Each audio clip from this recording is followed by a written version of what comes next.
අයිබෝන් කියලා පිළිගන්නවා. ඒතර සතියක් ගානේ ඔයාලට චූටි කෙටි ප්‍රශ්න වලට එන ජ්‍යාමිතිය ගණන් ටිකක් අපි මේ පහුගිය දවස් ටිකේ ඉඳන් අරන් ආවා. ඒකේ තවත් එක් ගානක් විදිහට සරල ගානක් චූට්ටක් හිතන්න දේවල් ටිකක් තියෙනවා. එච්චරයි මහා ලොකු දෙයක් නෑ. යම් ගානට ගාන මම කිව්වට පස්සේ පුළුවන් අය ඉන්නවා නම් වීඩියෝ එක නවත්තලා try කරන්න ඔයාලට උත්තරේ ගන්න පුළුවන්ද කියලා. එහෙම පුළුවන් නම් උත්තරේ අරගෙන ඊට පස්සේ ඔයාගේ උත්තරය හරිද කියලා බලන්න පුළුවන්.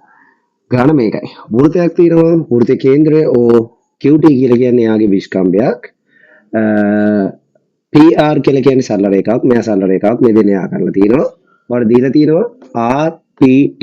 මෙතන කෝණය අංශක 35යි කියලා සහ මෙන්න මෙතන කෝණය අංශක 35යි කියලා දීලා තියෙනවා. වගේ අහන ප්‍රශ්නාංක 1 QPR කියන මෙන්න මෙතන කෝණය කීයද කියලා අහනවා. ඊට පස්සේ QOR කියන්නේ මෙන්න මේ කෝණය කීයද කියලා අහනවා. මුලින්ම QPR කෝණේ හොයන වැඩේට යද්දී මට පේනවා මෙන්න මෙහෙම දෙයක්. ඔයාලා දන්නවද දන්නේ ප්‍රමේයයක්. QPT මෙන්න මේ සම්පූර්ණ කෝණේ වෘත්තයෙන් භාගයක් අර්ධ වෘත්තයක් පාවිච්චි කරලා කෝණයක් ඇඳලා තිබ්බොත් එයාට අපි කියනවා අර්ධ වෘත්තයේ කෝණය. එයාගේ අගය අංශක 90යි කියලා ප්‍රමේයයක් තියෙනවා. මොන්න එතකොට අපිට ඒ කෝණේ අගය දාන්න පුළුවන් අර්ධ වෘත්තයේ කෝණය කියලා. හේතුව විදිහට අරගෙන අංශක 90යි කියලා. එතකොට ඔන්න QPT කෝණය මේ සම්පූර්ණ කෝණය 90යි. දැන් වාගෙන් අහන්නේ QPR නේ. QPR කියන්නේ මේ කෝණෙනේ. ඉතින් ඒ කෝණය හොයාගන්න දැන් සරල වැඩයි තියෙන්නේ. සම්පූර්ණ කෝණය 90යි නම් මේක 35යි නම් මේ කෝණය හොයාගන්න. අන්න දැන් අපි අඩු කරමු. QPR කෝණය හොයාගන්න අන්න දැන් අපි අඩු කරමු. 90න් අර 35. 90න් 35 ගියාම අපිට එනවා අංශක 55ක්. ඔන්න ප්‍රශ්නාංක 1ට උත්තරේ අපි හොයාගත්තා. දැන් දෙවෙනි ප්‍රශ්නෙට. දෙවෙනි ප්‍රශ්නේ වගේ අහනවා QOR. දැන් ඉතින් වැඩේ ලේසිම ලේසි කියන්නේ මෙහෙමයි. වෘත්තයක කේන්ද්‍රය මත ආපාදනය කරන කෝණය. යම් කිසි වෘත්ත කොටසක් පාවිච්චි කරලා කේන්ද්‍රය ආපාදනය කරන කෝණය ඒ වෘත්ත කොටසක් පාවිච්චි කරලා ඉතිරි වෘත්ත ඛණ්ඩය ආපාදනය කරන. මෙන්න මේ කෝණය වගේ දෙගුණයක් මෙයා. ඒතර ඒක මම මෙතන පාවිච්චි කරන්න පුළුවන්.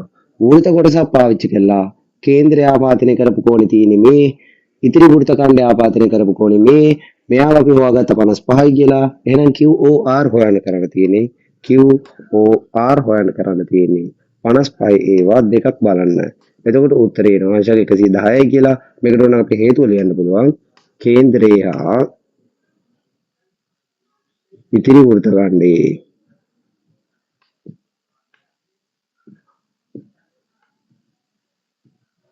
ආපාදිත කෝණ. සරල ප්‍රශ්නයක්. මම ඒක පටන් ගද්දිම කිව්වේ ප්‍රශ්න ලේසි. හැබැයි ওই ප්‍රමේයයන් දන්නේ නැති අය ප්‍රමේයයන් මතක නැති අයට ඕක බැරුව යනවා. එහෙනම් ප්‍රමේයයන් මතක තියාගන්න ජ්‍යාමිතිය ගන්න නිතරම හදන්න. ජ්‍යාමිතිය බැරි අයට මම මේ කියන්නේ. ඒතර ඔයාලට ජ්‍යාමිතිය පුළුවන් වෙනවා. ඒක මොකද ජ්‍යාමිතිය කියන්නේ වෙනම අර දකින්න ඇහැ හදා ගන්න ඕන. ඇහැ හදා ගන්න ඕනේ නම් මේ ජ්‍යාමිතිය ප්‍රමේයයන් ටික පාඩම් කර ඉඳලා හරියන්නේ නැහැ. ඒක පාඩම් කරාගෙන තේරුමක් නැහැ. ඒ ජ්‍යාමිතිය ගණන් ඒ ජ්‍යාමිතිය ප්‍රමේයයන් පාවිච්චි කරලා ආපු ගණන් නිතරම හදන්න. පොඩි ගණන් වල තමයි නිතරම හදන්න. නිතරම සතියක් ගානේ හදන්න. ඒකට ඔයාලට කාලයක් යද්දි මේකේ උත්තර ගන්න ලස්සනට ගාන දැකපු ගමන් උත්තරේ එන විදිය ලස්සනට පාරත් එක්ක පේන්න ගන්නවා. එහෙනම් ලබන සතියේ නැවත මේ වගේ ගානක් එක්ක හම්බ වෙන්නම්. ඔයාලට මොනවාරි ගැටලු සාගත ප්‍රශ්නයක් තියෙනවා නම් විසඳ ගන්න බැරි එකක් තිබුණොත් එවන්න අපිට. ඒකට අපිට ඒ ගණන් මුලින් සාකච්ඡා කරලා ඉන්න පුළුවන්.